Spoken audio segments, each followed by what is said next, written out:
오늘 미국 3대 지수 플러스로 끝났습니다. 어제보다 상승 탄력은 좀 떨어졌습니다. 유럽도 괜찮았고요. 아시아 시장도 괜찮았습니다. 근데 상승 탄력이 붓기보다 좀 떨어지고 있다는 점, 그 다음에 스몰캡은 빠졌다는 점, 이 부분이 좀 눈에 걸리네요. 이게 추세 상승장이라면 스몰캡도 따라 올라가야 되는데 어제도 상승 탄력이 좀 적었었고 오늘은 오히려 마이너스 국면에서 끝났거든요.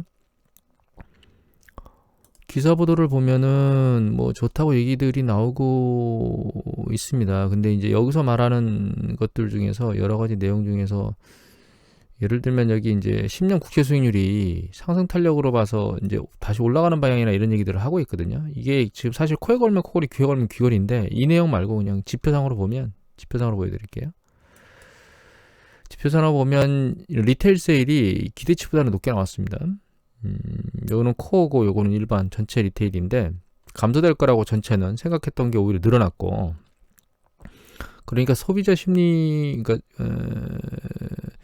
델타 변이나 이런 것들 때문에 소비자 심리나 이런 것들이 위축될 거다라고 생각했던 것이 오히려 그렇지 않고 정상화 수준으로 있구나라고 생각이 된다는 거예요.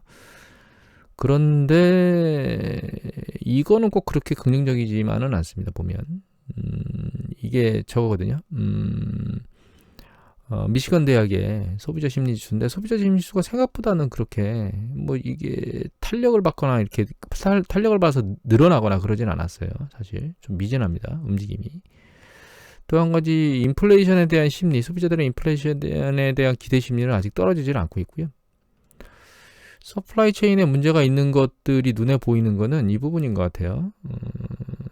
이게 지금 크리스마스를 맞아서 재고를 좀 많이 쌓아야 되는데 생각보다 재고가 탄력을 못 받고 있어요. 이게 이 기대치보다는 좀 낮게 나오고 있습니다. 물동량 움직임이 한계점에 봉착한 뭐 그런 부분들의 생각이 그런 부분들이 영향을 미치고 있는 것 같아요. 그리고 엠파이어 스테이츠의 제조업 지수는 기대치보다는 낮게 나왔습니다. 지금 뭐 경제가 좋다, 뭐 이렇게 그래서 뭐 주가가 계속 좋다, 그러니까 반등했다 이런 것들을 뭐 좋은 해석이긴 한데 문제는 이렇게 계속 좋아지는 게 좋은 거냐 그런 생각을 좀 해봐야 됩니다. 그 얘기는 뒤에 따로 다시 계속 드릴게요. 이거는 오늘 섹터별로 움직임인데 전체적으로 괜찮게 움직였고 경기 방어주 쪽 중심, 뭐 유틸리티라든가 여기는 이제 필수 소비재라든가 혹은 통신주 이런 것들이 반등 여력이 약했고 나머지 것들이 반등 여력이 셌습니다. 특히 금융주 쪽이 금리 인상 쪽에 그러니까 10년 국채 수익률이 반등하면서 여기 보시면 10년 국채 수익률이 내려왔다가 갑자기 쭉 반등하고 있거든요. 그러면서 이제 금융주 쪽이 좀 잘 받쳐서 올라갔어요. 추세로 전체적인 걸 추세로 보면 이거 스탁 차트에 있는 그 미국의 S&P 500 지수 관련된 이게 S&P 500 지수하고 나머지 섹터별로의 움직임인데 흔들리게 조정받기 전 고점을 넘어가려고 하고 있는 데가 이제 에너지하고 그다음에 이게 파이낸셜 금융주는 넘어갔습니다. 나머지 것들은 넘어가려고 애는 쓰고 있는데 아직 넘어간 거는 특별히 눈에 보이는 건 없는 것 같아요. 여기 민감주가 넘어갔네요. 이 경기 민감주가 타고 넘어갔어요. 이 두 영역 이외의 나머지 것들은 아직 저거쯤을 뚫지 못해서 움직이고 있고, 쭉 흘러보면 요번에 한번 세게 흔들렸던 거는 큰 변수가 없으면은 아랫방향으로 저점을 뚫고 내려가지는 단기적으로는 없지 않겠는가 이런 생각을 하게 됩니다. 이거는 어드바이저 퍼스펙티브 데이터인데 이게 어떤 데이터냐면 이거는 이제 빨간 건 신용자 잔고고요. 파란 건 S&P 500 지수인데 이거를 물가 상승률을 적용해 놓은 겁니다. 상당히 많은 부분의 돈이 주식시장에 들어갔다는 걸 의미하는 거고요. 과거에 비해서. 이게 물가를 적용했기 때문에 그렇게 얘기할 수 있는 거예요. 물론 시가총액 대비 GDP 즉 그 시가총액 자체가 늘었기 때문에 그러니까 거꾸로 말씀드렸네. GDP 자체가 늘어났기 때문에 시가총액도 늘어나는 게 맞아요. 그렇다 하더라도 그 늘어나는 정도에 비해서 상당히 많은 부분의 자금이 이 동일한 화폐 가치로 봤을 때 현재 들어가 있는 상황입니다. 최근 추세가 이게 좀 안타까운 건 이 데이터가 안타까운 건 늦다는 거예요. 이게 지금 9월 21일자 최종 데이터가 나오는 거거든요. 그러니까 이게 한 달 정도 늦어요. 한 달 좀 더 늦는다고 봐야 되는데 일단 신용잔고가 계속 늘어나다가 지난달 기준으로 좀 줄었습니다. 그 다음에 이거는 NAAM, 그 미국의 그 액티브 펀드 매니저들 투자 포지션 보여주는 거죠. 이거는 최종적으로 나온 날짜가 10월 13일이에요, 이번 주. 11일인가 12일 날 한번 세게 내리고 반등을 하고 찍고 그 다음에 반등하고 있죠. 그래서 이 추세 자체는 포지션이 좀 늘어났을 겁니다. 약간 이번 최종 금일까지 올라가면 올라갔을 것 같고요. 그 다음에 얘도 약간 들렸죠. 하지만 투자 심리 자체가 강력하게 위로 탄력을 받고 올라가고 있는 것 같진 않아요. 그 다음에 어드바이저 얄드인 리서치에 나오는 데이터는 10월 14일자 데이터고요. 이게 여러 가지 그 심리 지표들이 종합되어 있는 거거든요. 근데 여기 보시면은 이거는 시티뱅크의 시티그룹의 그 이코노믹 서프라이즈 인덱스라고 하는 게 있는데 얘가 반등을 해서 올라가고 있는 중입니다, 현재. 이 빨간색 차트는 뭐냐면 S&P 500 지수에서 S&P 500 지수의 200일 이동평균선을 뺀 거예요. 이게 내려온다는 얘기는 S&P 500 지수가 S&P 500 지수 200일 이동평균선으로 붙는다는 뜻입니다. 그러니까 꼭 MACD하고 비슷하죠. 근데 얘가 반등하면 얘도 반등하는 개념을 가지고 있기 때문에 머리를 들 수 있다는 뜻이에요. 그래서 심리지수 이 시티그룹 ESI로 보면 주가가 머리를 들을 가능성이 높아지고 있다는 뜻이죠. 따라서 올라갈 가능성이 있으니까.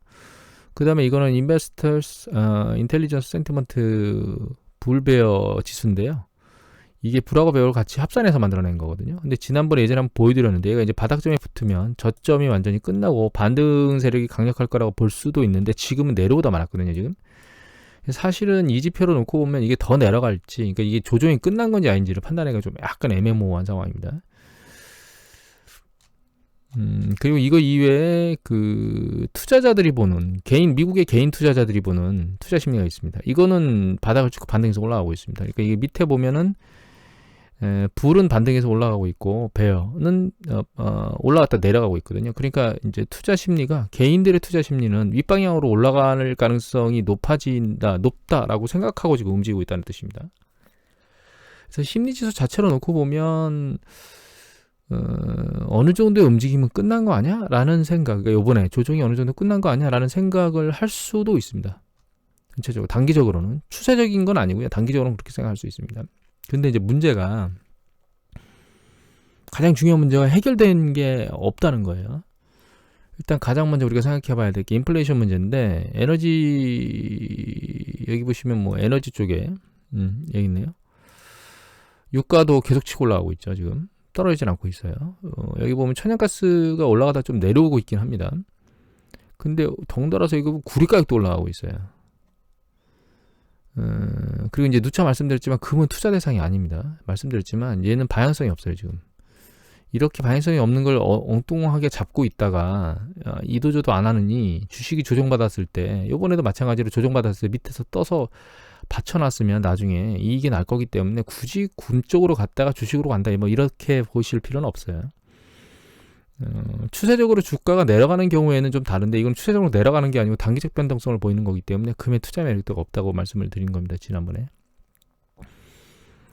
여하튼 이게 지금 천연가스나 그나마 조금 상황이 움직이고 있긴 한데, 이걸 지금 인플레이션 문제가 완전히 해결이 안 됐거든요. 이거 푸틴이 천연가스를 뭔가 공급하겠다라고 얘기는 하고 있는데, 아직 유럽연합에서 이게 승인이 안 나가지고 세 번째 천연가스 공급 라인이 아직 오픈되지는 않았습니다. 그 다음에 또 하나는 석유죠. 사우디가 석유 공급을 추가로 안 할 거라고 얘기가 나왔고, 제가 어느 기사를 보여드렸죠. 미국이 방문을 했는데도 불구하고 사우디아라비아가 답변을 주지 않았다는 얘기는 미국의 말을 안 듣겠다는 뜻입니다. 얻을 수 있을 만큼의 이익을 얻어내겠다라고 하는 그런 생각을 하고 있는 것 같아요.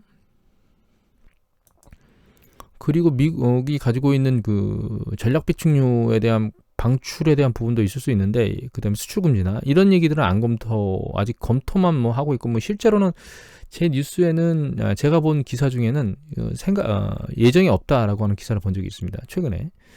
그러니까 그 에너지 관련된 인플레이션 압력 요인은 천연가스가 조금 둔화되는 거, 푸틴이 뭔가 바로 액션을 할 수 있는 거죠.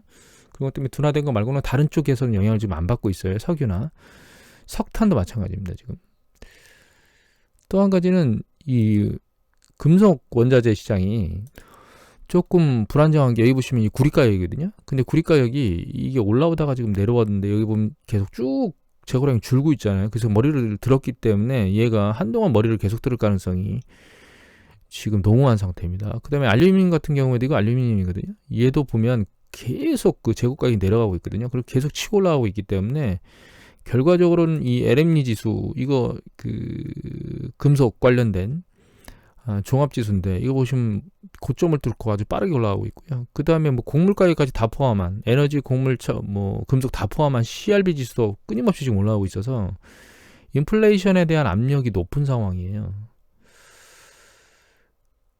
그러면 결과적으로는 연준이 등장하거든요. 연준의 테이퍼링하고 기준금리가 등장하는데, 지금 시장이 흔들리는 이유가 인플레이션의 그 압력이 세지고 있고, 그것이 연준의 테이퍼링과 기준금리 인상을 야기할 수 있으며, 마지막으로 이제 한 가지가 경제가 전체적으로 그러니까 스태그네이션, 약간 뭐 수축이라고 표현하기는 좀 그렇고, 그대로 표현하는 것보단 경기가 약간 확장 속도가 둔화되는 거 아니야. 이 세 가지 때문에 지금 시장이 흔들리고 있는데, 지표상으로 이게 나온 거는 둔화되는 건 아닌 것 같다라고 하는 것만 나온 거거든요. 그러면 인플레이션 문제하고 출구 전략이 빨리 일어날 수 있다라고 하는 그 두 부분은 사라진 상태, 그러니까 아직 남아있는 상태예요.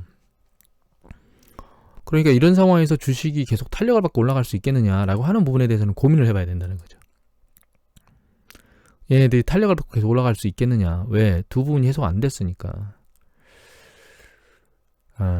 또 한 가지는 이제 이미 데이터를 보여드린 것처럼 이거는 연준 자산 규모거든요. 자산 규모가 그 추세적으로 올라가는 출구 전략이 일어나기 전에 발생하는, 그러니까 출구 전략이 그러니까 이 출구 전략이 일어나서 경기가 확장면에 안착돼서 움직이는 그 시기를 제외한 그 이전에, 출구 전략 이전의 움직임을 보면 항상 이렇게 그 상승 강도, 그러니까 매집 강도가 떨어지면 주식시장이 흔들리는 걸 계속 반복하거든요, 이게. 여기서도 추구 전략이 일어나기 직전에 매집 강도가 올라가질 않고 멈추니까 이게 흔들리는 시장이 했죠. 물론 이때는 기준금리도 움직였습니다. 기준금리가 움직였죠. 움직이면서 흔들렸고, 여기도 기준금리가 올라가기 전에 이미 좀 흔들리고 있다가 그 이후에 올라가면서 그냥 추세가 반등되고 올라갔거든요. 얘는 전후로 다 흔들렸고, 얘는 올라가기 전에 좀 흔들리다가 전후로 조금 더 흔들렸네. 올라가면서 한 번 이상하면서 흔들렸죠. 그래서 아직은 이 연준의 작은 매집 규모, 테이퍼링에 대한 부분하고 기준금리 인상에 대한 부분이 주식시장에 영향을 미쳤다고 보기에는 너무 짧아요, 기간이. 그리고 시작도 안 됐다는 점. 또 한 가지 우리가 생각해야 될 거는, 이건 2004년도인데요. 이때 한번 시장이 무너지면서 마지막 바닥 찍을 때까지 걸린 시간이 182일입니다. 거의 한 6개월 정도 흔들렸죠. 이게 글로벌 금융위기 이후인데 정점 말고 흔들리기 조금 전부터 움직임이 한 200일 정도 돼요. 그러니까 한 6개월 정도는 시장이 흔들렸다는 얘기입니다. 지금 저희가 9월 초부터 흔들렸거든요. 그러면 지금 이게 흔들리는 게 끝났을까요? 하락폭 정도는 예전에 있었던 그 IT 버블 붕괴 뒤에 흔들렸던 요때 한 8% 정도, 이거 지금 주봉이기 때문에 정확하지는 않습니다. 지금 흔들린 게 한 6, 7 정도 내려왔죠, S&P 500 지수가. 그러니까 여기에 하락폭 정도는 맞는데, 문제는 기간 조정이 끝난 게 맞느냐라고 하는 관점을 생각해 봐야 된다는 겁니다. 과연 기간 조정이 끝났을까요? 라고 하는 생각에 물음표를 다시 한번 던져봐야 될 것 같고, 얘가 추세가 반등해서 얘를 뚫고 다시 올라갈 수 있는 가능성이 제로라고 볼 수 없습니다. 왜냐하면 예전에 글로벌 금융위기 터진 뒤에 움직임도 마찬가지로, 여기 보시면 이 시기를 제가 말씀드렸죠. 이 시기.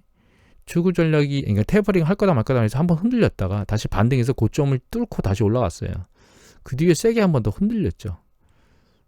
그것처럼 얘도 역시 마찬가지로 지금 아직 뭐 본격적으로 진행된 상황이 아니기 때문에 한번 흔들렸다가 지금 다시 올라가서 전고점을 돌파하고 쟤처럼 올라갔다가 다시 밑으로 세게 밀리는 이런 현상을 보일 수도 있고, 아니면 올라가다가 이 힘이 밀어켜서 전고점을 돌파하지 못하고 밑으로 내려오면서 또 한번 흔들릴 수도 있고, 이런 여러 가지 가능성을 오픈한 상태에서 주식시장에 대응을 하셔야 될 상황입니다. 지금은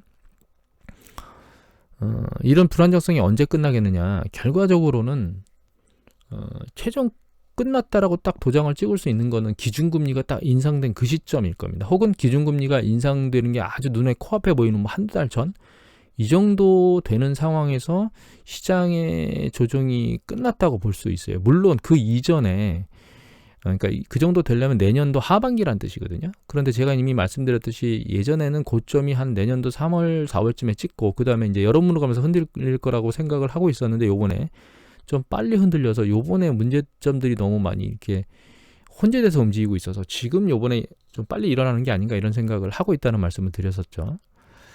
그런데 요번 조정이 생각보다 이렇게 미약하게 끝나면 이거는 조정이 끝난 게 아니고 불안정성을 뒤로 미룬다고 생각을 하셔야 됩니다.